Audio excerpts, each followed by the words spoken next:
Fifth point, the project authority shall provide all necessary technical support and logistics for the visits of the committee.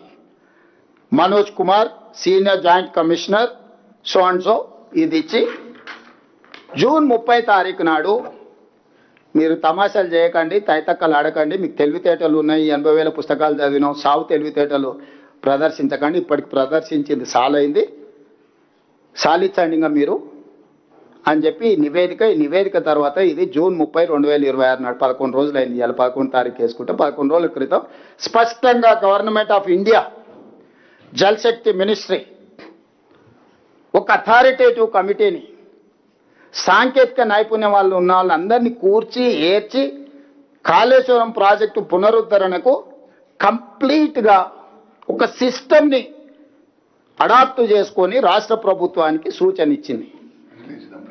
ఇస్తాను. అదే ఇప్పుడు నేను అడుగుతున్నా మిమ్మల్ని పాత్రికేయ మిత్రుల్ని, మా ముందర 2 కమిటీలు ఉన్నాయి. ఒక కమిటీ నిపుణుల కమిటీ గిది, దీనికి ఎన్డీఎస్ఏ నేతృత్వం వహిస్తుంది. రెండో కమిటీ కిలాడీల కమిటీ ఉంది, దానికి కేసీఆర్ గారు నేతృత్వం వహిస్తున్నారు. కిలాడీలు ఇందులో మెంబర్స్ ఎవరో నేను చెప్పిన క్లియర్గా, ఏ డిపార్ట్మెంట్స్ మెంబర్స్, చైర్మన్ ఎవరు, మెంబర్స్ ఎవరు. కిలాడీల కమిటీలో కేసీఆర్ గారు చైర్మన్, హరీష్, కేటీఆర్, రాజేందర్ మెంబర్స్. ఇప్పుడు నేను తెలంగాణ మేధావులను, రిటైర్డ్ ఇంజనీర్ల ముసుగులో, ఆనాడు వాళ్ళ అవినీతిలో పీకల దాకా కూరుకుపోయినా ఈ రోజు కూడా ప్రజల్ని తప్పుదో పట్టించడానికి తెలంగాణ రిటైర్డ్ ఇంజనీర్లు అంటే మేధావులు అన్నట్టుగా మేము చేసిన తప్పే వాళ్ళని తీసి బొక్కలేయకపోవడం. ఎందుకంటే దోపిడీలో వాళ్ళు కూడా భాగస్వాములు. ఇట్లాంటి తప్పుడు పనులు కేసీఆర్తో చేయించి కాంట్రాక్టర్ల దగ్గర కోట్ల రూపాయలు కొల్లగొట్టారు. ఈరోజు రిటైర్డ్ ఇంజనీర్ ముసుగులు వచ్చి బేకూఫ్ సలహాలు చెప్తున్నాయను.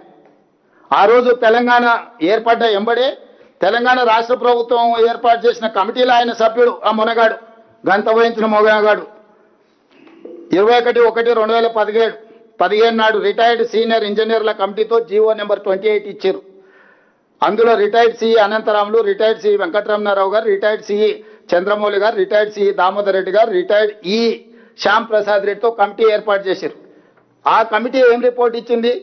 మేడిగడ్డ వద్ద బ్యారేజీ నిర్మాణం మంచిది కాదు, ఆర్థికంగా